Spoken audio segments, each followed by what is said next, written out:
ना होगा, और अगर सब मिलकर कोशिश करें तो रास्ता निकल सकता है। राजू के चेहरे पर एक उम्मीद की किरण जागती है। हाँ बाबा जी, अगर सब मिलकर काम करें तो हम पानी ढूंढ सकते हैं। हमने पहले कभी यह कोशिश ही नहीं की। लेकिन इतनी कठिन जमीन में नया कुआं खोदना आसान नहीं। मुश्किल जरूर है, नामुमकिन नहीं। अगर हम मिलकर काम करें तो ये हो सकता है। राजू खड़ा हो जाता है। उसकी आंखों में एक नई रोशनी है। तो फिर हम कल से काम शुरू करेंगे। मैं गांव के सभी युवाओं को इकट्ठा करूंगा। हम मिलकर नया कुआं खोदेंगे। यह कहते हुए वह शामू के साथ गांव के दूसरे युवाओं को बुलाने के लिए निकल पड़ता है। कहीं दूर से गरज की हल्की सी आवाज आती है, जैसे आकाश ने उनकी उम्मीदों की गवाही दे दी हो।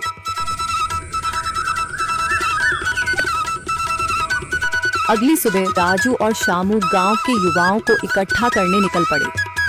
चौधरी महेश की हवेली के सामने एक भीड़ जमा है। बाबा जी, संदरी, गांव के कुछ बुजुर्ग और किसान सभी मौजूद हैं। हम हाथ पर हाथ रखकर नहीं बैठ सकते। अगर अल्लाह ने हमें हिम्मत दी है तो हमें खुद पानी के लिए मेहनत करनी होगी। हम एक नया कुआं खोदेंगे। लेकिन राजू, क्या हमें यकीन है कि वहाँ पानी मिलेगा? बेटा, पानी जमीन के अंदर होता है, बस सही जगह खोदने की जरूरत है। हमने अपने बुजुर्गों से सुना था कि पुरानी नहर के पास जमीन नरम थी, शायद वहीं पानी हो। बाबा जी सही कह रहे हैं। अगर तुम सब यह काम करने के लिए तैयार हो तो मैं अपने कुछ मजदूर भेज सकता हूँ। धन्यवाद चौधरी जी, लेकिन हम सब खुद भी मेहनत करेंगे। यह हमारे गांव के अस्तित्व की लड़ाई है।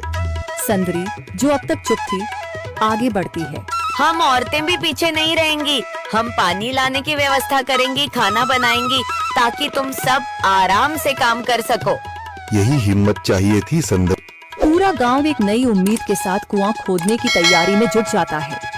दूसरी ओर कुआं खोदने का काम शुरू हो चुका है। राजू, शामू और दूसरे युवा बेलचे चलाने लगते हैं। मिट्टी बाहर निकाली जाने लगती है।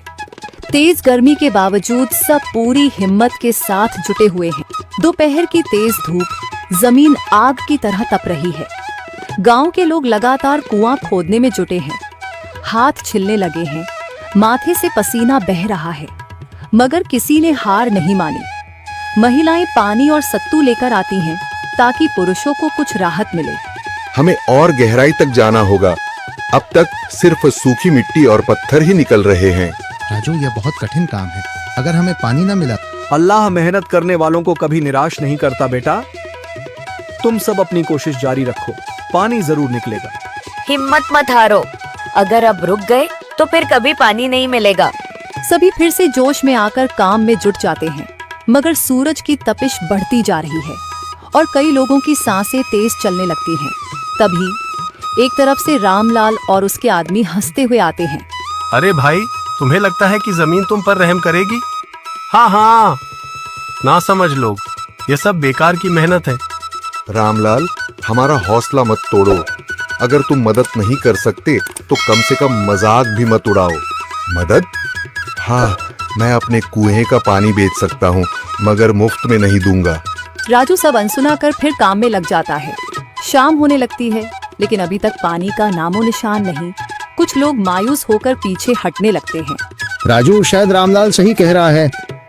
यह सब बेकार है। नहीं शामू, हमें हार नहीं माननी। अगर आज हार गए तो फिर कभी हिम्मत नहीं कर पाएंगे। तभी अचानक फावड़ा किसी कठोर चीज से टकराता है। एक अजीब सी आवाज आती है।